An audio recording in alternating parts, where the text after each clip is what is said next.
नुमिनु बिही व नतवक्कलु अलैहि व नऊज़ु बिल्लाहि मिन शुरूरि अनफुसिना व मिन सय्यिआति अअमालिना मन यहदिहिल्लाहु फला मुदिल्ल लहु व मन युद्लिल्हु फला हादिय लहु व नशहदु अन ला इलाहा इल्लल्लाहु वहदहु ला शरीक लहु व नशहदु अन्न सय्यिदना व मौलाना व मल्जअना व मअवाना व हादियना व महदियना व नूरना व नूर अजसादिना व नूर अरवाहिना व नूर हयातिना व नूर ममातिना व नूर अव्वलिना व नूर आखिरना व नूर ज़ाहिरना व नूर बातिनना व नूर यमीनना व नूर क़ुद्दामिना व नूर इस्लामिना व नूर रब्बिना सय्यदना व मौलाना मुहम्मदन अब्दुहु व रसूलुहु सल्लल्लाहु ताला अलैहि व अला आलिहि व अस्हाबिहि व अज़वाजिहि व आले बैतिहि व ज़ुर्रिय्यातिहि व अहिब्बाइहि व उलमाए उम्मतिहि व सुलहाए मिल्लतिहि अजमईन। अम्मा बादो फ़क़द क़ाल अल्लाहु तबारक व तआला फ़ी कलामिहिल कदीम अऊज़ु बिल्लाहि मिनश शैतानिर रजीम बिस्मिल्लाहिर रहमानिर रहीम अल यौमा अकमलतु लकुम दीनकुम व अतममतु अलैकुम निअमती व रदीतु लकुमुल इस्लाम दीना। सदक़ल्लाहु मौलानल अज़ीम व बल्लगना रसूलुहुन नबियुल करीम व नहनु अला ज़ालिका मिनश शाहिदीन वश्शाकिरीन वल्हम्दुलिल्लाहि रब्बिल आलमीन। इन्नल्लाह व मलाइकतहु युसल्लूना अलन नबी या अय्युहल्लज़ीना आमनू सल्लू अलैहि व सल्लिमू तस्लीमा। अल्लाहुम्मा सल्लि अला सय्यिदिना व मौलाना मुहम्मदिन व आलिहि व अस्हाबिहि व बारिक व सल्लिम अलैहि। मुअज़्ज़िज़ सामीन हज़रात, बिरादरान इस्लाम, प्यारा मुसलमान भाइरों, अजीज़ दोस्तों, गुज़िरियल जुमे ते जेका क़ुरान शरीफ़ जी आयत मूं तव्हांजे आॾो तिलावत कई हुई ऐं जंहिं मौज़ूअ जे सिलसिले में मूं तव्हांखे अर्ज़ु कयो हो ऐं उहो मौज़ू पंहिंजी जॻह ते हलंदड़ हुयो। अॼु बि उन जे बाक़ी हिसे खे बयानु करण लाइ तव्हांजे आॾो मूं साॻी आयत सॻोरी तिलावत कई आहे। उन जे बारे में तव्हांजे ख़िदमत में चंद मारूज़ात अर्ज़ करणा आहिनि। अल्लाह ताला जल जलालहू अमन वालू शान पंहिंजे हबीब पाक अलैहिस्सलातु वस्सलाम जे सदके तव्हां ई असांखे हक़ ऐं सच ॿुधण जी तौफ़ीक़ अता फ़रमाए ऐं उन सां गॾु अल्लाह ताला उन ते तव्हां ई असांखे अमल जी तौफ़ीक़ अता फ़रमाए। क़ुरान पाक में रब करीम फ़रमायो अल यौमा अकमलतु लकुम दीनकुम, अॼु तव्हांजे दीन खे मां अल्लाह पाक मुकमिल करे छॾियो। व अतममतु अलैकुम नेमती, ऐं तव्हांजे मथां मूं पंहिंजी नेमत तमाम करे छॾी। व रदीतु लकुमुल इस्लाम दीना, अव्हांखे दीन इस्लाम अता करे मां रब करीम तव्हां ते राज़ी थी चुको आहियां। अल यौमा माना अॼु, अव्हांखे मां अॻे जुमे ते ॿुधायो हो, अव्हांखे यादि हूंदो त अल यौम मुंहिंजा मुराद हो यौम अरफात आ, हज्जतुल वदा जो ॾिहाड़ो आ। नबी करीम जी ज़ात बाबरकात आख़िरी हज जेको अदा फरमायो उन टाइम ते इहा अल्लाह ताला जे ज़ात बाबरकात आयत नाज़िल फरमाई हुई। इहा आयत मैदान अरफात में लथी हुई। अल्लाह ताला उन ॾींहुं फरमायो हो त प्यारा नबी अॼु तव्हांजो दीन मुकम्मिल थी चुको आहे। असल में अल्लाह ताला जल जलालहू अमन वालहू जेतिरा बि नबी सगोरा हज़रत आदम खां वठी करे असांजे प्यारे नबी करीम ताईं मोकिलिया, उन्हनि सभिनी नबियनि जो बुनियादी अक़ीदो ऐं बुनियादी तबलीग जो महवर ऐं बुनियादी तबलीग जो मरकज़ अल्लाह जी तौहीद ऐं ख़ुदा जे हिन मख़लूक जे मथां अल्लाह जे काइनात में रब्बुल आलमीन जे पैदा कयल बाननि में अल्लाह जे कानून खे जारी करणो हो। माण्हुनि जे दिमाग़ में इहा ॻाल्हि वेहे त अल्लाह तबारक व तआला वहदहू ला शरीक आ, रब करीम जी ज़ात बाबरकात जो को शरीक न आहे ऐं दुनिया में जेकॾहिं कंहिंजो कानून आहे तो सिर्फ़ अल्लाह जे ज़ात जो कानून आहे। हर नबी इहा दावा खणी आयो। बाक़ी रहियो साल त मुख़्तलिफ़ टाइमनि ते मुख़्तलिफ़ ज़माननि में मुख़्तलिफ़ वक़्तनि ते अहकाम तब्दील थींदा रहिया, के मनसूख थी विया, के जाइज़ रहिया, के तब्दील थी विया। जीअं मां तव्हांखे मुख़्तसिर हिकिड़ो मिसाल ॾियां त तव्हां ऐं असां वटि हिन मौजूदा दौर में नबी करीम अलैहिस्सलाम जे उम्मत मुबारक वटि असांजे मथां उठ खाइण हलाल आहे, उठ जो गोश्त खाइण बि हलाल आहे, चर्बी जो इस्तेमाल भी हलाल आहे। अल्लाह तबारक व तआला जल जलालहू अमन वालू जी ज़ात बाबरकात जो कुछ भी अल्लाह ताला जे ज़ात बाबरकात उठ जे गोश्त में जेका शइ हलाल पैदा कई आहे सा असांजे लाइ हलाल आहे। गोश्त खाओ, बूटियूं हुन जूं खाओ, हॾनि ते चर्बी हुजे, गोश्त ते चर्बी हुजे, खाओ, खाइण जी जेका शइ हलाल आहे। पर तव्हांखे इहा ख़बर हुजणु खपे त बनी इसराईल ते अल्लाह ताला जल जलालहू अमन वालहू गोश्त उठ जो हलाल कयो हो, पर गोश्त जी चर्बी हराम कई। महबूब करीम जी उम्मत जे मथां अल्लाह ताला जी ज़ात बाबरकात कानून ठाहियो आहे, जाते बि नमाज़ पढ़ो तव्हांजी थी वेंदी, मस्जिद में पढ़ो तब थी वेंदी, पंहिंजे कमरे में पढ़ो तब थी वेंदी, घर में नमाज़ पढ़ो थी वेंदी, रस्ते में पढ़ो तब थी वेंदी, बनीअ में पढ़ो तब तव्हांजी नमाज़ थी वेंदी। पर हुज़ूर खां अॻु में जेके बि ख़ुदा जा नबी थी गुज़रिया उन्हनि जे उम्मतुनि ते लाज़िम हो त सवाइ मस्जिद जे ॿाहिरि नमाज़ पढ़ंदा ई कोन, नमाज़ थींदी कान हुई। मस्जिद में पढ़ो तो थे, जे ॿाहिरि पढ़ो तो कान थे। अल्लाह ताला जी ज़ात बाबरकात असांजे मथां कानून ठाहियो आहे, ख़ैरात कयो, ओ ख़ैर तव्हां पाण खाओ, ग़रीबनि खे खारायो, ओड़े पाड़े वारनि खे खारायो, पंहिंजनि खे खारायो, परावनि खे खारायो, जंहिंखे बि खारायो। रब ताला फरमाए थो तव्हांजी ख़ैरात क़बूल आहे, पाण बि खाओ, ॿियनि खे बि खारायो।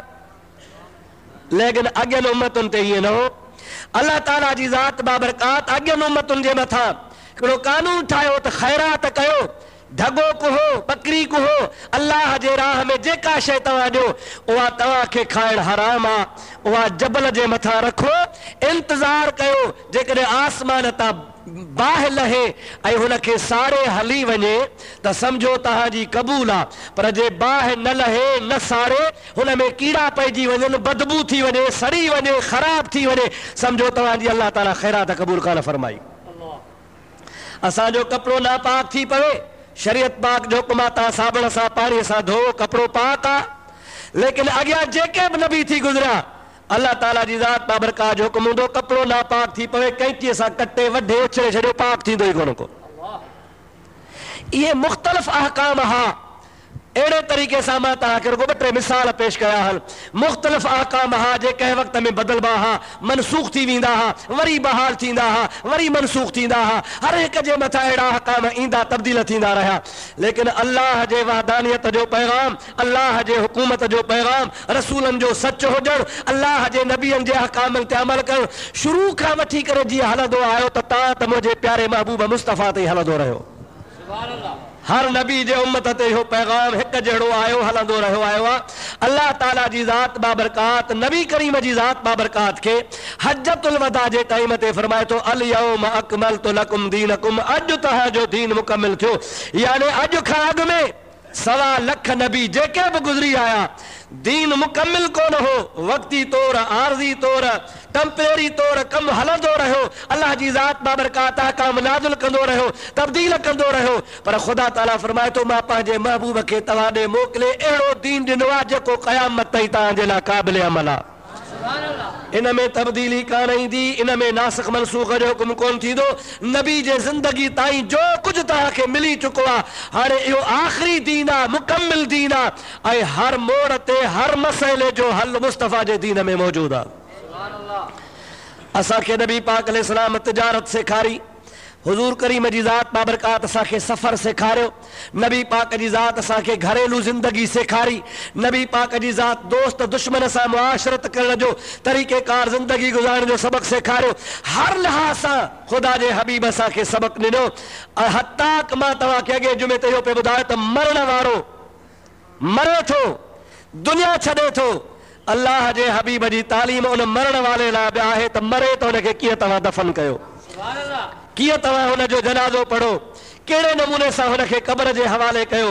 छो त इहा अहिड़ी ज़िंदगी आहे जेका हर हिकु इंसान खे इन सां वास्तो पवे थो। 100 साल जियो त बि मरो, 50 साल जियो त बि मरो, आख़िर ख़ुदा जे दरबार में हलणो आहे। अल्लाह ताला जी ज़ात बाबरकात जे हबीब असांखे अहकाम सेखारिया आहिनि। कुझु अॻे जुमे ते मूं तव्हांखे ॿुधाया हुआ, कुझु अॼु तव्हांखे ॿुधाया थो। तव्हांखे यादि हूंदो मूं अॻे जुमे ते तव्हांखे सिर्फ़ु एसी ताईं ॿुधायो त इंसानु मरे थो, मरण घड़ी ताईं कहिड़ा अमल करणा आहिनि, हाणे मरण खां बाद में कहिड़ा अहकाम आहिनि। दुरूद पढ़ंदो हल, ॻाल्हि ॿुधंदो हल। अल्लाहुम्मा सल्लि अला सय्यिदना व नबियना व मौलाना मुहम्मद व आलिहि व सहाबिहि व बारिक व सल्लम। वरी सलात बुलंदा असां।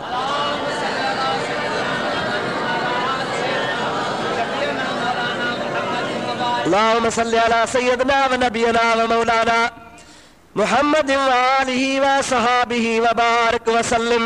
हुजूर अकरम सल्लल्लाहु अलैहि वसल्लम जी ज़ात बाबरकात फरमाइनि था त जंहिं वक़्त में इंसान हिन दुनिया मां बुरको मटाए वञे, पंहिंजे ज़िंदगीअ जा ॾहाड़ा पूरा करे अल्लाह जे ज़ात बाबरकात ॾे वञे, सरकारे दो आलम सल्लल्लाहु अलैहि वसल्लम जी ज़ात बाबरकात फरमाइनि था त सभ खां अव्वल मैयत जे गुस्ल, हुनखे वहजारण, हुनखे कफ़न ॼारण ऐं हुनखे अॻे सफ़र में पहुचाइण जो इंतज़ाम कयो वञे।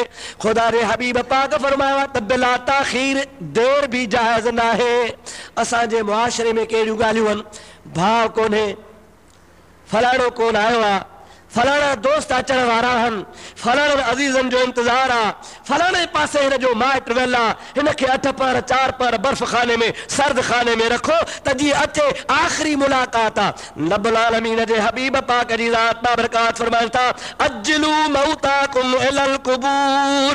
हुज़ूर करीम जी ज़ात बाबरकात फरमाइनि था अवाजा मुसलमान भाउर जेके जहान छॾे वञनि उनखे क़ब्रिस्तान ॾे तमामु जल्दी पहुचायो, उनखे जल्दी पहुचाइण जी कोशिश कयो, जल्दी जल्दी क़ब्रिस्तान जे हवाले कयो। यानी उन में ताख़ीर सिर्फ़ु एतिरी जाइज़ आहे जेसीं ताईं गुस्ल ॾिजे, जेसीं ताईं कफ़न तयारु थिए, जेसीं ताईं क़ब्र तयारु थिए, जेसीं ताईं निमाज़ पढ़ण वारो माण्हू मिले।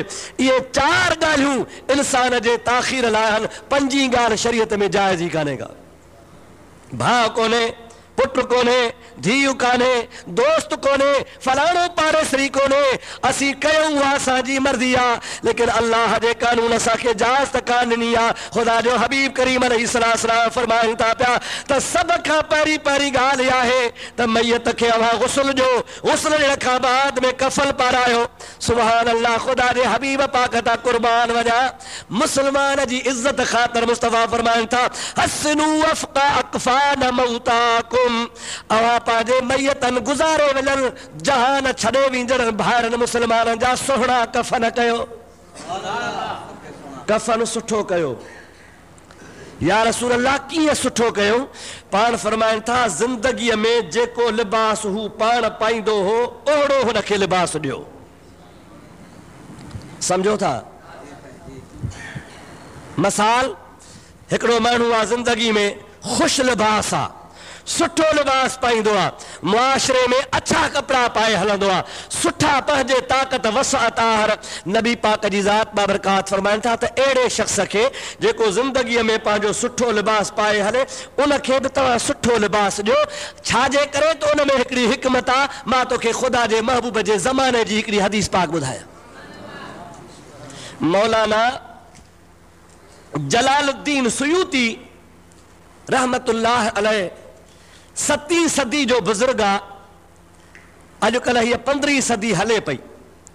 उन हिकिड़ो किताब लिखियो आहे शरह सुदूर फी अहवाल मौता वल कुबूर। सॼो किताब अव्वल खां आख़िर ताईं आख़िरत ऐं क़ब्र जे बारे में लिखियलु आहे। मैयत जे हिसाब किताब जे बारे में, कीअं हुनखे दफ़न कजे, आख़िरत में कीअं हिसाब थींदो, क़ब्र जो छा हाल आहे, मैयत जा कहिड़ा मसइला आहिनि, मौज़ू इहो ई आहे। उन हिकिड़ी हदीस पाक लिखी आहे त हिकिड़ो सहाबी हुज़ूर सल्लल्लाहु अलैहि वसल्लम जे दरगाह में आयो। हीअ ज़रा ॻाल्हि दिमाग़ में विहारजो, हिन जो ताल्लुक़ कफ़न सां आहे।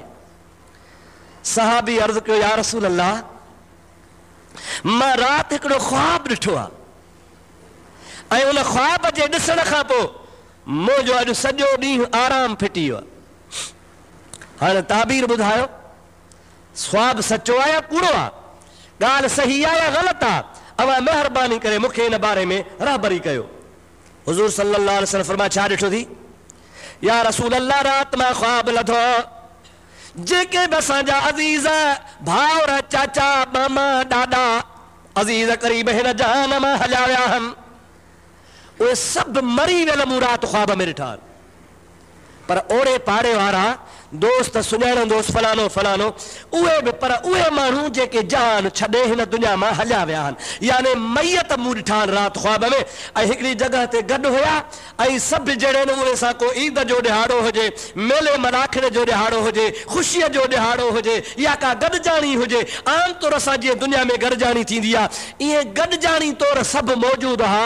या रसूल अल्लाह, मुंहिंजी अम्मा बि गुज़ारे वई आहे, उनखे बि 6 महीना गुज़री विया आहिनि, पर मां उन्हनि माण्हुनि में अज़ीज़नि में पंहिंजी माउ ॾिठी कान गा। चाचा ॾिठमि, मामा ॾिठमि, अज़ीज़ ॾिठमि, बाबो ॾिठमि, भाउर ॾिठमि, जेके बि जहान छॾे विया उहे सभु मूंखे नज़र आया, पर या रसूल अल्लाह अम्मा मूंखे नज़र न आई।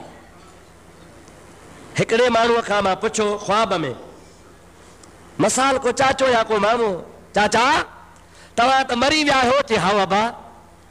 पोइ भला ही तव्हां हाणे मूंखे कीअं था नज़र अचो?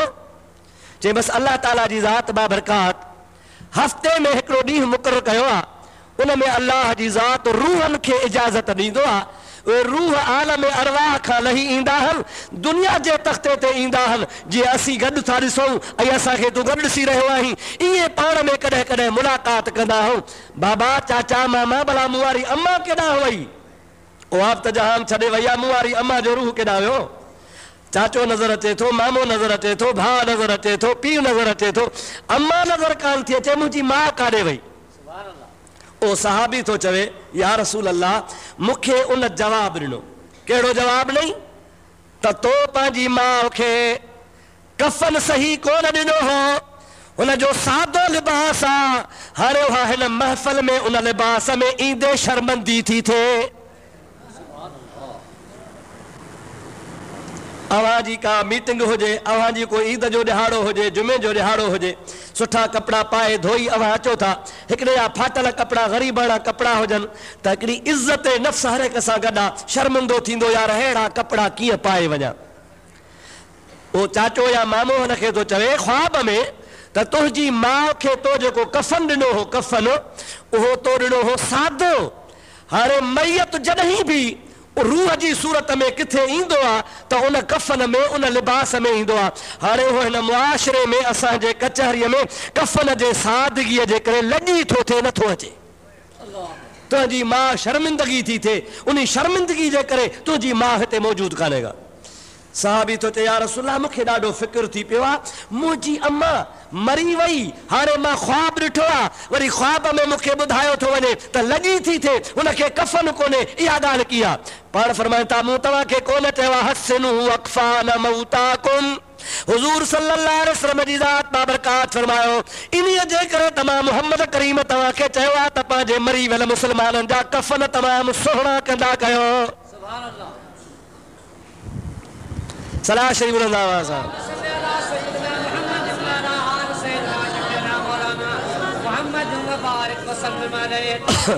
सलाह सलाह सलाह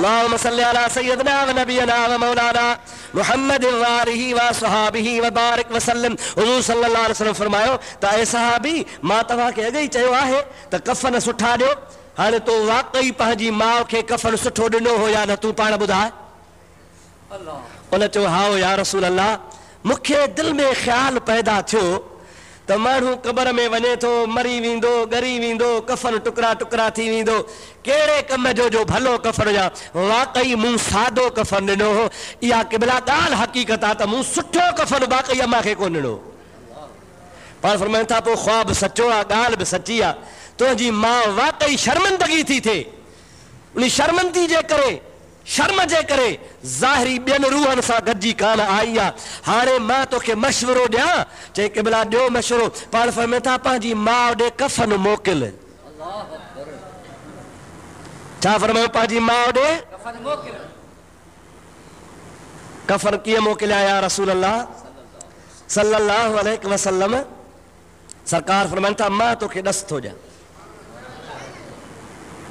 अल्लामा जलालुद्दीन सुयूती रहमतुल्लाह अलैहि फरमाइनि था महबूब करीम जी हदीस पाक लिखनि था त हुज़ूर करीम अलैहिस्सलाम जी ज़ात बाबरकात फरमायो त फलाणे मोहल्ले में फलाणे ॻोठ में फलाणे शख्स जी मां इंतकाल कंदी ॿिनि ॾींहंनि खां बाद मां तोखे मशवरो थो ॾियां हिकिड़ो सुठो कफन वठी उन जे कफन सां गॾाए उनखे माइट कफन पाराईंदा तूं बि हुन जे कफन सां पंहिंजे माउ जो कफन गॾाए ऐं जंहिंमहिल जनाज़े जी निमाज़ पढ़ी फारिग़ थियनि तूं हुन औरत मैयत जे कन में चइजां त ही कफन मुंहिंजी माउ खे पहुचाइजां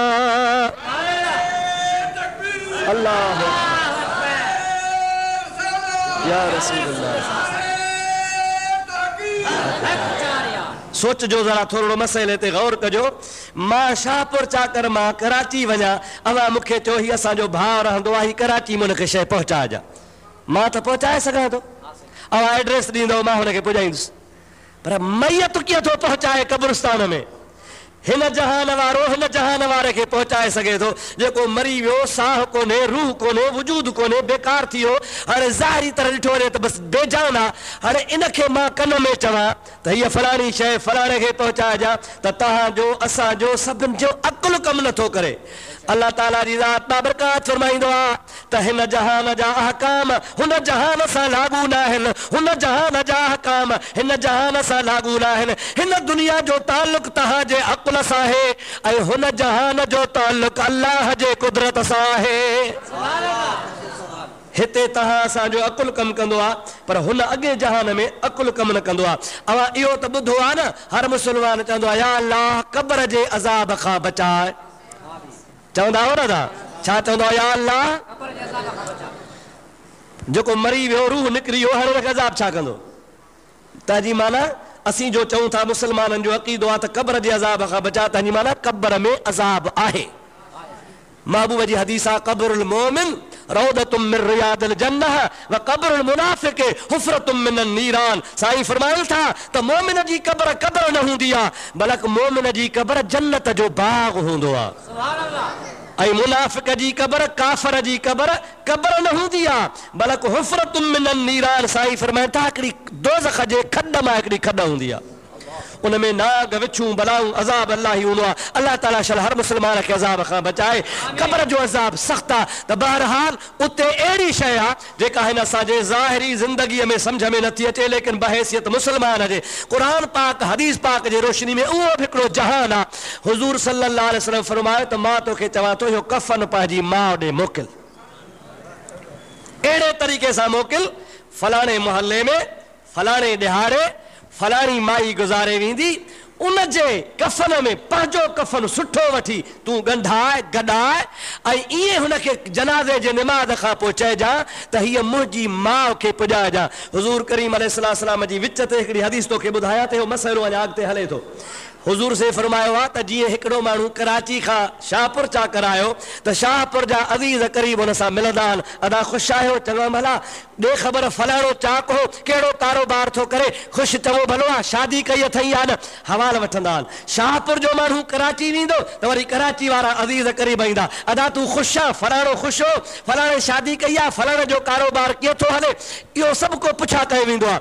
नबी पाक अलैहिस्सलाम मुस्लिम शरीफ़ जी हदीस पाक आहे, अबू दाऊद शरीफ़ जी हदीस पाक आहे, बैहकी वारे लिखी आहे, हज़रत अल्लामा जलालुद्दीन लिखी आहे, सभु लिखनि था त नबी से फरमाइनि था कब्रिस्तान में इंसान खे दफ़न करे माण्हू मोटंदा आहिनि, उहे तमामु क़ब्रुनि वारा उन नए दफ़न थियल वटि हली ईंदा आहिनि, उन खां दुनिया जा हवाला वठंदा आहिनि। फलाणो ख़ुशि हो? फलाणो कहिड़े हाल में आहे? फलाणो शादी करे या वेठो आहे? फलाणे जो कहिड़ो कारोबार आहे? फलाणो छा थो करे पियो? फलाणे जी ज़िंदगी कीअं थी गुज़रे पई? अहिड़े तरीक़े सां हुन खां अहवाल वठंदा आहिनि जीअं दुनिया वारा दुनिया जो हवाल वठंदा आहिनि। नबी से फरमाइनि था दुनिया वारो जॾहिं क़ब्र में वेंदो आहे त उहे दुनिया जो हवाल क़ब्र वारे खां हो जेके अॻु में मैयत गुज़ारे विया बाक़ाइदगी सां हवाल वठंदा आहिनि। छा बहैसियत मुस्लमान जे तव्हांजो अक़ीदो ईमान आहे? ख़ुदा जे हबीब जो फरमाइण सचो आहे? नबी सच थो चवे? असांखे भली सम्झ में ॻाल्हि न अचे, पर जॾहिं असां चयो आहे ला इलाहा इल्लल्लाह मुहम्मदुर रसूलुल्लाह, सभु चओ सल्लल्लाहु अलैहि वसल्लम, त हाणे कलमे भरण खां पोइ अल्लाह जे नबी खे नबी मञण खां पोइ नबी जी हर ॻाल्हि असांजे अखियुनि ते आहे। पोइ असांजे सम्झ में अचे त अल्हम्दुलिल्लाह, जे असांजे सम्झ में न अचे त असांजे सम्झ जो क़सूर आहे, लेकिन नबीअ जो कौल सचो आहे। हा, हाणे ॻाल्हि सम्झ में तोखे अची वई हूंदी त हुज़ूर साईं छा फरमायो त मैयत जॾहिं दफ़न थींदो आहे, कब्रिस्तान जे हवाले थींदो आहे, त मैयत खां अॻु वारा दफ़न थियल हली अची हवाल वठंदा आहिनि बाक़ाइदगी सां। फलाणो ख़ुशि हो? फलाणे जो हाल कहिड़ो आहे? फलाणो कीअं हो? बाक़ाइदे सां हुन सां मुलाक़ात कंदा आहिनि। पोइ ईअं कोन्हे को त हाजी हुजे, मौलवी हुजे, हाफ़िज़ हुजे, कारी हुजे, नेक हुजे, निमाज़ी हुजे, न न, नबी से फरमाया था केर बि हुजे, वक़्ती तौर इब्तिदा में हर जेको बि माण्हू दफ़न थींदो आहे, कहिड़े बि कैटेगरी जो माण्हू हुजे, कहिड़े बि अक़ीदे जो माण्हू हुजे, कहिड़े बि हाल जो माण्हू हुजे, पहिरें ॾिहाड़े दफ़न थींदो आहे, सभई कब्रिस्तान वारा हिन खां हवाल अची वठंदा आहिनि।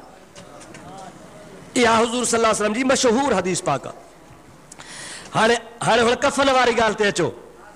सहाबी खे हुज़ूर पाक चई छॾियो त कफ़न मोकिल मां ॾे, इंतज़ार में रहियो, ॿ ॾिहाड़ा गुज़रिया, वाक़ई उन महल्ले में उन औरत इंतकाल कयो।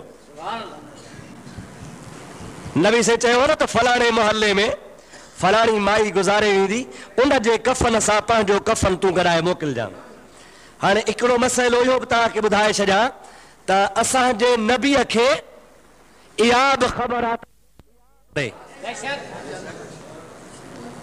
अल्लाह ताला पंहिंजे नबीअ खे इहो बि इल्मु ॾिनो आहे त फलाणो कॾहिं मरंदो, फलाणो कॾहिं दफ़न थींदो, फलाणो कहिड़ी जाइ ते दफ़न थींदो।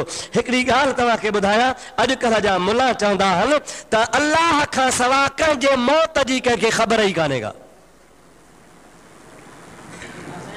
अल्लाह खां सवाइ कंहिंजे मौत जी कंहिंखे ख़बर कान्हे त किथे थो मरे। मुंहिंजा दा अल्लाह ताला जी ज़ात बाबरकात खे त पंहिंजे इल्म सां सभु ख़बर आहे। कीअं ख़बर अथसि? मारे बि पाण, जीआरे बि पाण। पोइ जेको पाण मारे थो हुनखे शेड्यूल कोन्हेसि पंहिंजो त कॾहिं मरंदो, हुनखे अल्लाह ताला खे जो पंहिंजो प्रोग्राम कोन्हे त ही कॾहिं थो मरे। हो त ख़ालिक आहे, हू त मालिक आहे। ईअं को चवे त अल्लाह खे ख़बर आहे, ॿिए खे ख़बर कान्हे, ख़बर न आहे। ख़ुदा त पाण शइ जो ख़ालिक आहे, मारींदो अल्लाह जे बाननि खे बि ख़बर पवंदी आहे त केरु कॾहिं थो मरे। इहो कंहिंजे ताक़त सां, चओ अल्लाह जे ताक़त सां। अव्हांखे मां अॻे ॿुधायो आहे घणो वक़्तु अॻु में, वरी अॼु तव्हांखे यादि ॾियारायां, तव्हांखे शायदि ॻाल्हि दिमाग़ में वेही रहे, यादगिरो अची वञे त हुज़ूर करीम अलैहिस्सलाम जॾहिं बदर जी जंग लॻी आहे, बदर जी, जंहिंजो क़ुर में ज़िक्र आहे, वलक़द नसरकुमुल्लाहु बेबदर व अंतुम अज़िल्लहा। ओ मुसलमानो तव्हां तमाम थोड़ा हुयो, पर मां अल्लाह जे ज़ात बाबरकात तव्हां थोरन जी बदर जे मैदान में मदद कई। 313 मुसलमान हा, घणा साईं? 313। ऐं काफ़र 1000 हा। काॾे 1000? ऐं 1000 काफ़रनि सां हर हिक सां हिकु हिकु घोड़ो हो। 1000 घोड़ा, हर हिक काफ़र सां 2-2 3-3 तलवारूं हुयूं, हिकिड़ी भॼे त ॿी। ऐं नबी पाक अलैहिस्सलाम जे 313 असहाबनि में 2 घोड़ा, सिर्फ़ 2 घोड़ा, 6 ज़िरहूं, 8 तलवारूं हुयूं। 313 माण्हुनि खे तलवारूं मुर्गियूं 8। वारे वारे सां उहे तलवारूं खणंदा अल्लाह जे राह में लड़ंदा विया, शहीद बि थींदा विया, काफ़रनि खे मारींदा विया। ख़ुदा जी ज़ात बाबरकात फरमायो कम मिन फ़िअतिन क़लीलतिन ग़लबत फ़िअतन कसीरतन बिइज़्निल्लाह। मां अल्लाह जो कानून हूंदो आहे, मां जेकॾहिं चाहींदो आहियां त थोरे लश्कर खे घणी जमात ते कामयाबी ॾींदो आहियां। तव्हांखे ख़बर आहे, हर हिकु ॿुधो आहे त हुज़ूर सल्लल्लाहु अलैहि वसल्लम जा 313 सहाबी कामयाब थिया। 1000 काफ़र मारिजी विया, ऐं के फटिजी पिया, के भॼी विया, के क़ैद थिया, के शिकस्त खाई विया। अबू जहल बि उन्ही जंग में मारिजी वियो, उतबो बि उन्ही जंग में मारिजी वियो, शैबो बि उन्ही जंग में मारिजी वियो, वलीद वॾो काफ़र हो उहो बि उन जंग में मारिजी वियो। महबूब पाक जी बुखारी शरीफ़ में हदीस आहे त जंग वारे ॾिहाड़े खां 3 ॾिहाड़ा अॻु में, घणा ॾिहाड़ा? 3 ॾिहाड़ा। सरवरे कायनात सल्लल्लाहु अलैहि वसल्लम जी ज़ात बाबरकात मैदान जिहाद में आया। उन्ही जगह ते पाण तंबू लगायूं, हिकिड़ी जगह ते कब्ज़ो करे वेठा त सुभाणे जंग लॻंदी। ही पासो काफ़रनि जे हवाले आहे, ही पासो मुसलमाननि जे हवाले आहे। हुज़ूर 3 ॾिहाड़ा अॻु में पहुतो आहे। बुखारी शरीफ़ जी हदीस पाक में अचे थो त नबी पाक सां लठ हथ में आहे, पंहिंजे असहाबनि खे वठी मैदान जो जाइज़ो वठे पियो। घुमंदे घुमंदे हुज़ूर पाक फरमायो हीअ जगह, लठ सां इशारो कयूं, हीअ जगह अबू जहल जे क़त्ल थियण जी आहे। सुभान अल्लाह। वरी अॻिते विया, पाण फरमायो हीअ जगह उतबे जे मरण जी आहे। वरी 3 जगह ते विया, हीअ जगह शैबे जे मरण जी आहे, हीअ जगह फलाणे जी मरण जी आहे। इहे महबूब पाक मैदान जंग में इशारा कया। सहाबी थो चवे 3 ॾिहाड़े जंग लॻी, लड़ंदे लड़ंदे उहे काफ़र मारिजी विया। ख़ुदा जो कसम आहे, जंहिं जाइ ते हुज़ूर लठ रखी हुई उहो मरण वारो हिकिड़ो इंच न हेॾे थियो न होॾे थियो, उते ई सुभान अल्लाह। जाते ख़ुदा जे हबीब फरमायो त ही हिते मरंदो, उहो उन जगह ते मो हेॾे होॾे न थियो। इन मां मालूम थियो त ख़ुदा जे नबीअ खे कंहिंजे मरण जो इल्मु आहे, कंहिंजे बि मरण जो इल्मु अल्लाह नबीअ खे ॾिनो आहे। अल्लाह जे तरफ़ खां अता छल आहे। हक़ीक़ी इल्मु अल्लाह जो आहे, पर अल्लाह पंहिंजे बाने खे अता कंदो आहे। त हुन सहाबी खे बि नबी साईं छा फरमायो, ॻाल्हि यादि आहे विसरी वई, छा फरमायो? ओ फलाणे महले में फलाणी माई मरंदई, उनखे कफर ॾिजां तुंहिंजी माउ खे ॾे वञी। यादि आहे? हाणे सलात पर त ॻाल्हि ते हलायूं। अल्लाहुम्मा सल्ली अला सय्यदना व नबीना मौलाना मुहम्मद व आलिहि व असहाबिहि व अज़वाजिहि व बारिक व सल्लिम अलैहि। किसो मुख़्तसर, ॻाल्हि थोरी मुख़्तसर कयां। उन सहाबी सगोरे वाकई उहा ताड़ ॿधी, उहा माई गुज़ारे वई। सुठो बाज़ार मां कफन वरितई, हुन जे माइटनि खे चयईं बाबा तव्हां जेको पंहिंजे माउ खे कफन था ॾियो इहो भली ॾियो, पर ही मुंहिंजो कफन बि इन जे कफन सां गॾु मिलायो। छो अदा? मूंखे नबी साईं चयो आहे। चई नबी साईं चयो आहे त असांखे कोई इतराज़ कोन्हे, मुसलमान हा। जंहिंमहिल जनाज़े जी निमाज़ पढ़ी फारिग़ थिया त फारिग़ थियण खां बाद में उन शख़्स जंहिं कफन ॾिनो हुन माईअ खे निवड़ी कन हेठि रखी चई कुरारी ओ फलाणी, ही तुंहिंजे कफन में जेको मूं कफन गॾियो आहे इहो मुंहिंजी अम्मा खे पुॼाइजां। सुभान अल्लाह। सभु ॾिसनि पिया, बाबा छा थो करीं? चए बाबा नबी साईं चयो आहे। अदा नबी साईं चयो आहे, अल्हम्दुलिल्लाह। जनाज़ो थियो, माईअ खे खणी कब्रिस्तान में पूरे मोटी आया। कांधी पंहिंजे घर, ही बि पंहिंजे घर आयो। जंहिंमहिल राति थी, ओ साॻो सहाबी ख्वाब पियो लहे त साॻो मैदान आहे, उहे सागा अज़ीज़ करीब सभु गॾु थिया पिया आहिनि ऐं हिन जी माउ बि मौजूदु आहे। पुट खे चए पई ओ मुंहिंजा पुट तुंहिंजी महिरबानी तो मूंखे जेको कफ़न मोकिलियो हो सो मूंखे पहुची वियो आहे। तो जेको कफ़न रवानो कयो हो उहो मूंखे पहुची चुको आहे। अब में मां हिन महफ़िल में कान थे आयसि इन जे करे जो तो कफ़न मूंखे सादो ॾिनो हो, उन सादे कफ़न जे करे मां शर्मिंदगी पे थियसि, पर हाणे तो सुठो कफ़न मोकिलियो आहे मूंखे पहुची वियो आहे। हाणे मां हिन महफ़िल में मौजूदु आहियां। सुभान अल्लाह। सुबुह थियो वो सहाबी डोड़ंदो आयो, या रसूल अल्लाह रात मूं ख्वाब ॾिठो आहे अहिड़े तरीक़े सां, हाणे जेका तव्हांजी मर्ज़ी ताबीर कयो। ख़ुदा जे हबीब फरमा ताबीर सौ सिधो लॻो पियो आहे, ॻाल्हि सवली आहे। तो जेको कफ़न मोकिलियो सो तुंहिंजी माउ खे अल्लाह पहुचाए छॾियो।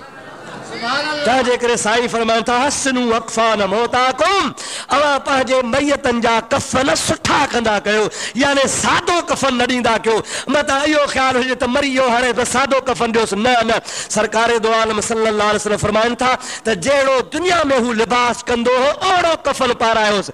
हीअ जेका मूंखे चिठी दोस्त लिखी आहे इन में बि इहो ई सुवालु आहे त के माण्हू चवनि था त कफ़न जो कपिड़ो सोटी हुजे, टेटून जो कपिड़ो न हुजे, केटीअ जो न हुजे, भलो कपिड़ो न हुजे। न न, इहा ॻाल्हि ग़लति आहे। महबूब जी हदीस तोखे हाणे ॿुधाम, साईं फरमाइनि था त दुनिया में जहिड़ो लिबास हू पाईंदो आहे ऊचे खां ऊचो, बाक़ी रंग जी पाबंदी आहे, रंग जी पाबंदी आहे। पाण फरमाए थो सफ़ेद लिबास हुजे, उन में रंगीन न हुजे, बाक़ी कहिड़ो बि कपिड़ो ऊचे खां ऊचो छो न रेशमी हुजे पाराइजे, त उहा महबूब जो हुकुम आहे त जहिड़ो दुनिया में लिबास पाईंदो आहे ओहिड़ो हुनखे कफ़न पारायो वञे। केटी पारायो सफ़ेद भली हुजे, हिरख पारायो भली सुठो हुजे। मुंहिंजा दोस्त चेयरमैन हिरख हुजे तव्हांजी मर्ज़ी आहे, इन खां अलाए का ॿी का सुठी दाऊद भाई जी का अहिड़े तरीक़े सां को ॿियो कपिड़ो हुजे पापलिन जो हुजे, सुठे खां सुठो हुजे, पर हुजे सफ़ेद। नबी करीम जी ज़ात बाबरकात फरमाइनि था मैयत खे कफ़न पारायो, ऐं कफ़न बि पंहिंजे जेकॾहिं कमाई वारे लिबास मां हुजे त सभ खां बहितर आहे। इंसान कफ़न कहिड़ो पाए जेको संदसि कमाईअ जो हुजे, समझो था, माना पंहिंजे हक़ हलाल जो हुजे। हिकिड़ा माण्हू वीचारा अहिड़ा ग़रीब बि गुज़ारे वेंदा आहिनि जो अल्लाह ताला शल पनाह ॾे हुनखे पंहिंजो कफ़न बि कोन हूंदो आहे। रब करीम शल अहिड़ी ग़रीबी खां मिसकीनी खां बचाए, हर मुस्लमान खे अल्लाह ताला हक़ हलाल जी पंहिंजी रोज़ी नसीब फरमाए। त उन जे लाइ अल्लाह ताला जल जलालहु अमन वालो जे हबीब जो फरमान आहे त मुस्लमान खे पंहिंजे तरफ़ खां कफ़न ॾेई सघे थो। कंहिं ग़रीब जे लाइ मूंखे ख़बर आहे त ग़रीब आहे, कफ़न ॾियासि जाइज़ आहे ऐं सवाबु आहे, सुठो कमु आहे। पंहिंजी कमाईअ मां कफ़न हुजे त सभ खां बहितर आहे। अव्हां खे ख़बर आहे असांजा वॾा पुराणा वीचारड़ा ख़ासि करे जॾहिं हज ते वेंदा हुआ त घणो करे हितां कपिड़ो खयो वेंदा हुआ, पर जे भला हितां न खणी वेंदा हुआ त उते ख़रीद कंदा हुआ। पोइ ख़रीद करे छा कंदा हुआ, जो आबे ज़मज़म मां उन कफ़न खे धोईंदा हुआ, कफ़न खे धोई सुकाईंदा हुआ, सुकाए वरी वेड़े खणी रखी छॾींदा हुआ। वसियत कंदा हुआ अबाहे मदीने जो कफ़न आहे मूंखे ही ॾिजो। भला इहो बि को फ़ाइदो आहे छा? आबे ज़मज़म इंसान जे कफ़न खे लॻे त को फ़ाइदो थींदुसि छा? हा, महबूब करीम अलैहिस्सलातु वस्सलाम जे ज़ात बाबरकात आबे ज़मज़म जी तमामु वॾी तारीफ़ फरमाई आहे। आबे ज़मज़म में वॾी बरकत आहे, आबे ज़मज़म में वॾी रहमत आहे।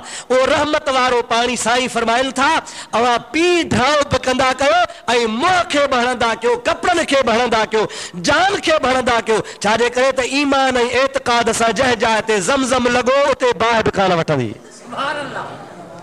त मुस्लमाननि इहो हिकिड़ो पंहिंजे तरफ़ खां पंहिंजो बचाव ॻोल्हियो आहे त जेकॾहिं कफ़न आबे ज़मज़म में धोतल हूंदो, उहो धोई वरी जेकॾहिं इंसान जे कफ़न खे वेड़बो त आबे ज़मज़म जो पाणी लॻल आहे, फ़ाइदो थींदो।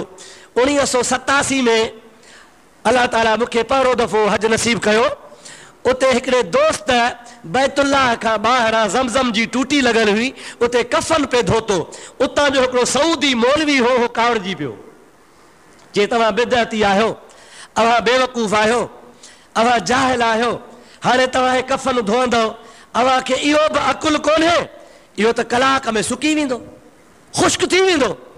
पोइ जॾहिं ख़ुश्क थी वेंदो, सुकी वेंदो, हाणे तूं पाकिस्तान खणी वेंदे, ज़मज़म त हिते ख़ुश्क थी वियो, तोखे कहिड़ी फ़ाइदो ई बरकत थींदी? सम्झो था अलाए न? तव्हां बि सम्झी छॾियो मसइलो। कफन ॿिए पे धोतो, मौलवी उतां जो हिन सां विढ़ी पियो, मां ते भर में बीठो हुउसि त हुन वीचार ॾे हुनखे वरदी त कान ॾिनी। हक़ीक़त में उहो जेको मौलवी सऊदी हो सो हुयो असुल पाकिस्तान जो, पर रहे पियो उते। खोड़ हितां जा उते रहनि था, खोड़ जेके अवां अरबी लिबास में हूंदा, अरबी ॻाल्हाईंदा, तव्हां चवंदो को अरब सगोरो आहे, पर वरी उर्दू बि ॻाल्हाईंदा आहिनि, सिंधी बि ॻाल्हाईंदा आहिनि। हुनजो हुनखे मौलवी साहिब या झिड़क कढी त बेवकूफ़ आहियो, बिदअती आहियो, जाहिल आहियो। अवां हिते कपिड़ो धोतो, वरी धोइण खां पोइ सुकी वियो त ज़मज़म त ख़तमु थी वियो, हाणे तूं पाकिस्तान खणी वेंदो, तोखे ज़मज़म कहिड़ो फ़ाइदो? अॼु आयो बेवकूफ़नि तव्हांखे सेखारियो आहे। हाणे हुन अरब ॾे कोन निहारियईं, उन कपिड़े धोइण वारे मूं ॾे निहारियो।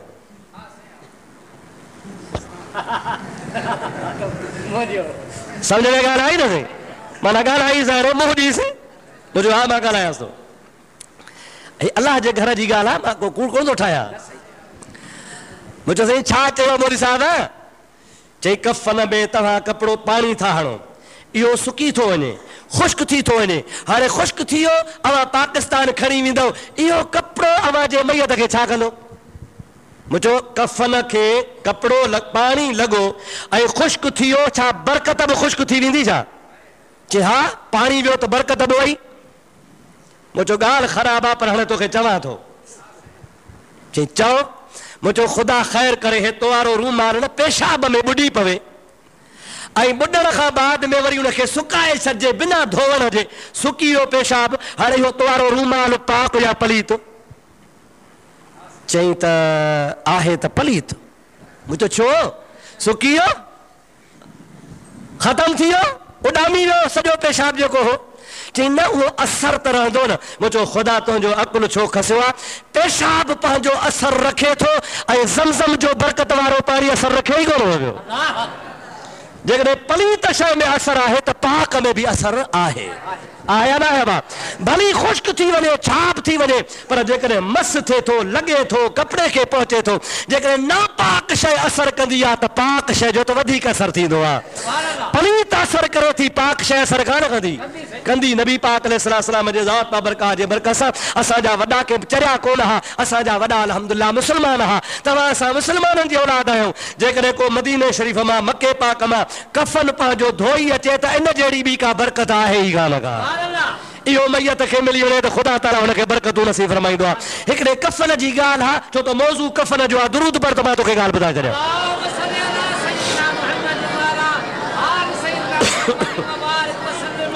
सला सला सला दुल्ला सल्लल्लाहु अलैहि सय्यदना व मौलाना मुहम्मद व आलिहि व सहाबी व बारिक व सल्लम अलैहि।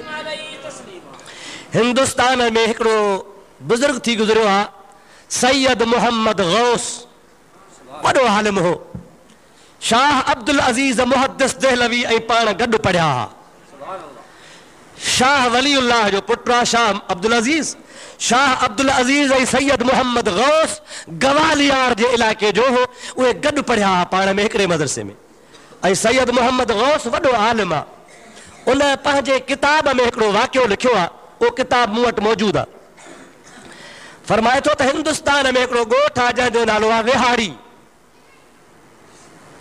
अॼुकल्ह मां सम्झां थो त हैदराबाद खां बि वॾो शहर आहे, पर उन ज़माने में जॾहिं सैयद मोहम्मद गौस जहिड़ो हो, उन ज़माने में नंढड़ो ॻोठ हो, वाहण हो। 4, 5, 8 के घर हूंदा, वधि में वधि 10 को घर आहे, नंढड़ो ॻोठ आहे। उन ॻोठ में हिकिड़ी कुरारी औरत रहंदी हुई, जंहिं कुरारी औरत खे बि का वाह कान हुई, अल्लाह खां सवाइ हुनजो सहारो कोन हो।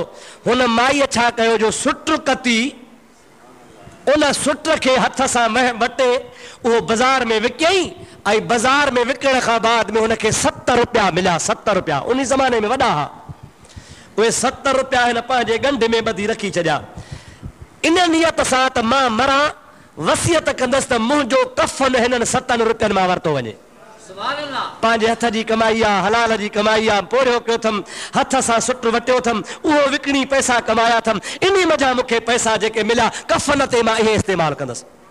ख़ुदा जो शान, माई वीचारी वटि 70 रुपया पिया हुआ, उन जे पाड़े में हिकिड़ो ग़रीब रहंदो आहे, राति खाए त ॾींहुं कोन्हे, ॾींहुं खाए त राति कोन्हे, बच्चा बुख मरनि, पाण ग़रीबी हाल में कमाए कमाए बेख निकिरी वई, पर उनजी पूरती कान पई पवे।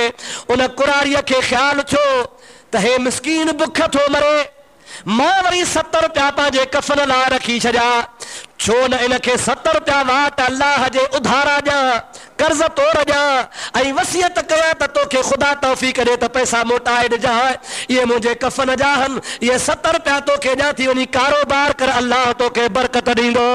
सुभान अल्लाह। माई इहा नियत करे उहे पैसा 70 रुपया खयईं, सिधी हुनजे घर वई, बाबा फलाणा पाड़ेसरी, तूं मुंहिंजो पाड़ेसरी भाउ आहे, ही 70 रुपया मां तोखे वाट अल्लाह जे फी सबीलिल्लाह बतौरे कर्ज़ हसना थी ॾियां, ऐं जॾहिं तोखे थियनि त मूंखे मोटाए ॾिजां। 70 रुपया उन ज़माने में वॾा हा, तूं हिन मां वापार कर, गुज़र सफ़र कर, तुंहिंजा बच्चा खाईंदा, मूंखे दुआ थींदी, तो ते मां इहो कर्ज़ रखां थी, पर थियई त ॾिजां, जे न थियई त तोखे माफ़ आहे। सुभान अल्लाह। हुन वीचारे चयो अम्मा तुंहिंजी महिरबानी, शुक्रिया, मां हिन मां वापार कयां थो, अल्लाह मूंखे तौफ़ीक़ ॾींदो, मां तोखे मोटाए ॾींदुसि। हुन 70 रुपया वरिता। शाह गौस मोहम्मद रहमतुल्लाह अलैह फरमाइनि था त हुन वञी गिदरनि जो वापार कयो, का वाड़ी वञी वरितई। अल्लाह जो शान, हुनखे एतिरो फ़ाइदो थियो जो चंद ॾींहंनि जे अंदरि लखापति थी वियो। वापार वधाईंदो वियो, वधाईंदो वियो, वधाईंदो वियो, वधाईंदो वियो, उन 70 रुपयनि मां हिन वटि लखूं रुपया थी विया।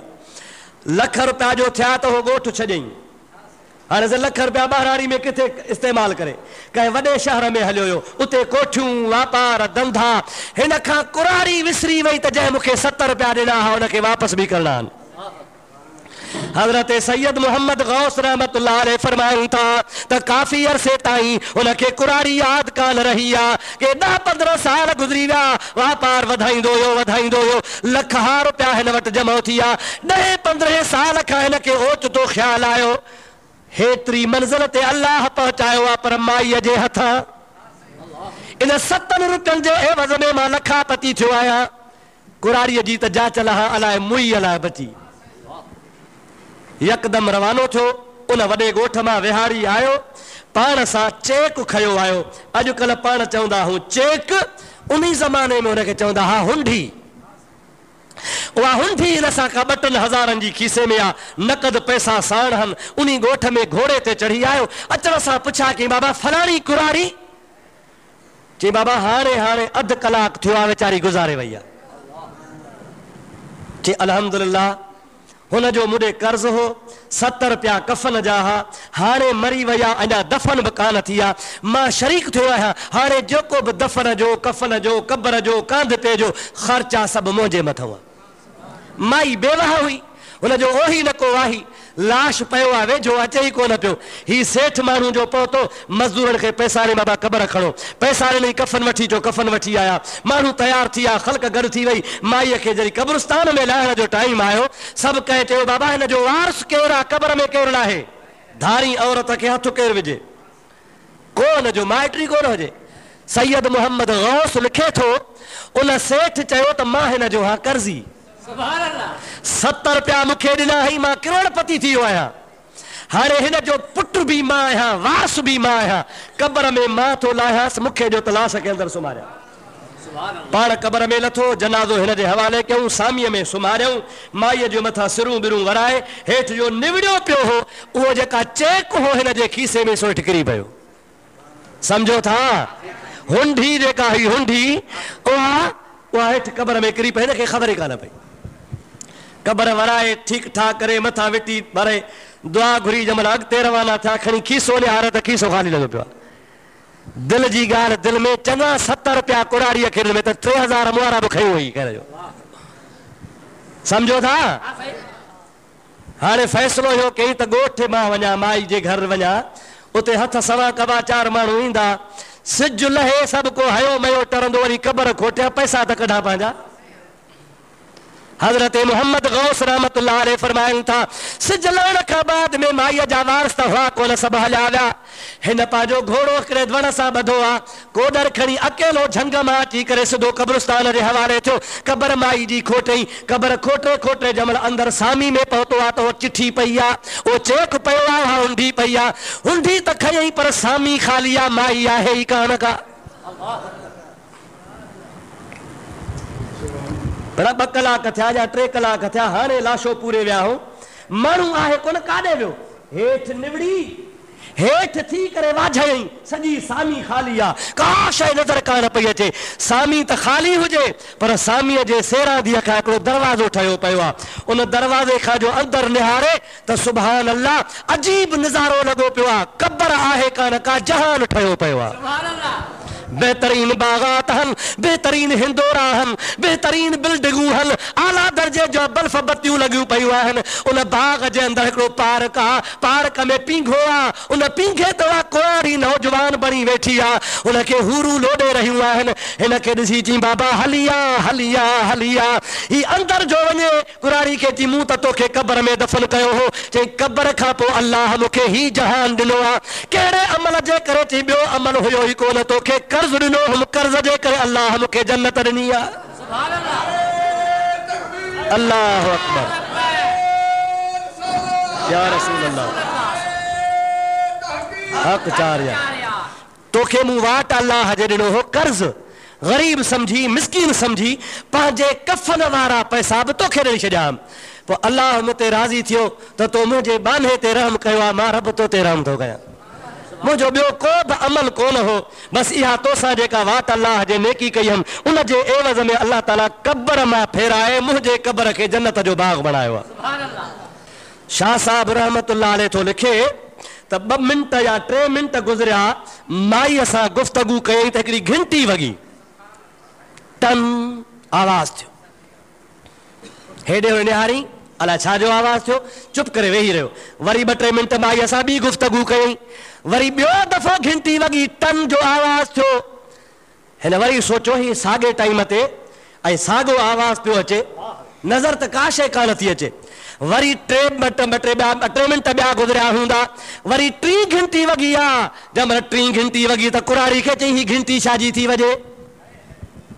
टन टन टन 3 दफ़ा आवाज़, वक़्फ़े वक़्फ़े सां थोरे थोरे टाइम ते, साॻे टाइम ते थो थिए। माई चयो त ही जहान ॿियो आहे, जेको तूं जहान छॾे आयो आहे सो ॿियो जहान आहे। मथे जहान में 100 साल गुज़रंदो आहे, हिते घंटी वॼंदी आहे। हाणे दुनिया जे जहान में 300 साल गुज़री विया आहिनि। इहे 3 घंटियूं 300 साल जूं वॼी चुकियूं आहिनि। हुन चयो मुंहिंजो वापारु ॿाहिरि आहे, घोड़ो ॿाहिरि आहे। माई थी चए ॿाहिरि न वञ, जा ॾुखियो थींदे। मथे 300 साल गुज़री विया थी, हिते अल्लाह जे अमर सां 3 घड़ियूं गुज़री वयूं आहिनि। चई चरी थी आहे छा, मां हाणे आयो आहियां। चई हाणे माने जी ॻाल्हि कान आई, ॿाहिरि न वञा, ॿाहिरि वेंदे ॾुखियो थींदे। चई भली ॾुखियो थिया, घोड़ो ॿधी आयो आहियां, कोठी छॾे आयो आहियां, कारखानो छॾे आयो आहियां, वापारु छॾे आयो आहियां, हाणे त आयो आहियां। 3 मिंट गुज़रिया, तूं बि का चरी आहे, 300 साल गुज़री आहे। अल्लाह जो शान, माईअ जो चवणु न वरितई, ख़ुदा खे मंज़ूर हो। ॿाहिरि निकितो, क़बर खां ॿाहिरि आयो त ॻोठ जो नक्शो ई तब्दील थियो पियो आहे। जंहिं जाइ ते 10-15 घर हुआ, उन जॻह ते वॾो हैदराबाद खां शहर ठहियो पियो आहे। जंहिं रस्ते सां वञे ख़बर कान पवे, माण्हू खां पुछा कंदो अचे, अबा कुरारी हिकिड़ी मरी वई ही, हिकिड़े हमराह घोड़ो ॿधो हो, उहो सुझेव थो, माण्हू चंचरियो थियो आहे। कहिड़ी कुरारी मरी वई? कहिड़ो घोड़ो? वरी हुन खां पुछे, बाबा हिते कुरारी मरी वई ही, घोड़ो ॿधल हो, हिकिड़ो माण्हू हो फलाणी जॻह ते। अरे चरियो थियो आहे। मुंहिंजा प्यारा दोस्त शाह मोहम्मद गौस रहमतुल्लाह अलैह फरमाइनि था, उनखे मौलाना शाह अब्दुल अज़ीज़ वटि वठी आया। शाह साहब हिन खां हवाल वठो, अलाए छा थो चवे। शाह साहब चयो चरनि वारियूं ॻाल्हियूं न कर, जो कुझु तुंहिंजे मथां गुज़रियो आहे सो वाक़ियो ॿुधाए। हुन सॼो वाक़ियो ॿुधायो। शाह अब्दुल अज़ीज़ फरमाए थो ॻाल्हि सची आहे, असांजा अब्बा ॾाढा पर ॾाढा ॻाल्हियूं कंदा हुआ। किताबनि में लिखियो पियो आहे त हिकिड़ो माण्हू गुम थी वियो हो, घोड़ो ॿधी वियो हो, कुरारी औरत जे जनाज़े में वियो हो, उनजी का ख़बर कान कई, बराबरि उनखे 300 साल गुज़री विया आहिनि। पर हाणे तू हिन मुल्क में न रहो, माण्हू तोखे पागल बनाए छॾींदा। मां तोखे इजाज़त थो ॾियां, रवानो थो कयां, तू मदीने पाक हलियो वञ, अल्लाह ताला तुंहिंजो उन जगह ते गुज़ारो करे छॾींदो। मालूम थो त ही जहान ॿियो आहे, हू जहान ॿियो आहे। हिते जा हकाम ॿिया आहिनि, हुते जा हकाम ॿिया आहिनि। हिते जो कफन उते पहुचंदो आहे, हितां जी नेकी उते पहुचंदी आहे, हिते जी दुआ उते पहुचंदी आहे, हिते जो अमल उन जगह ते पहुचंदो आहे। जेका बि दुनिया में नेकी कई वेंदी आहे, अल्लाह ताला उन जो अजुर ऐं सवाब क़बर वारे खे पहुचाए छॾींदो आहे। हाणे हे त रुगो मसइलो जो कफन जो, अञा मंज़िल घणी पई आहे, नमाज़ जो बि टाइम थी वियो आहे। अल्लाह ताला खां सुवाल आहे, दुआ आहे, रब करीम शल तव्हांखे असांखे इस्लाम ते तौफ़ीक़ अमल जी नसीब फरमाए। जेके शरीयत जा मसइला आहिनि, ख़ुदा ताला असांखे उन ते हलण जी तौफ़ीक़ अता फरमाए। अवां अॻे ॿुधो आहे मैयत जा कहिड़ा अहकाम आहिनि, दफ़न जा कहिड़ा अहकाम आहिनि, मरण वारे टाइम ते कहिड़ा अहकाम आहिनि, उन खां पोइ कफ़न जा कहिड़ा अहकाम आहिनि, गुस्ल जा कहिड़ा अहकाम आहिनि। इहो तफ़सील सां मां इंशाअल्लाह ताला तव्हांखे अगरि हयाती आहे त अॻे जुमे ते बि ॿुधाईंदुसि। ख़ुदा तबारक व तआला जल जलालहू अमन वालू असां सभिनी मुस्लमान खे शर इस्लाम जे मथां इस्तिक़ामत नसीब फरमाए। ॻाल्हि मुंहिंजी तव्हां यादि करे रखो त जेका ॻाल्हि ॿुधंदा कयो उनखे हंडाईंदा कयो, उन खां पोइ कोशिशि कंदा कयो त उन ते अमल कयो वञे। हिन कन खां ॿुधी हितां कढी छॾणु बेकार आहे। अमल से ज़िंदगी बनती है, जन्नत भी जहन्नम भी। ये खाकी अपनी फितरत में न नूरी है न नारी है। वमा तौफीकी इल्ला बिल्लाह व आखिर दावाना अनिल हम्दुलिल्लाह रब्बिल आलमीन। जय दोस्त सुन्नत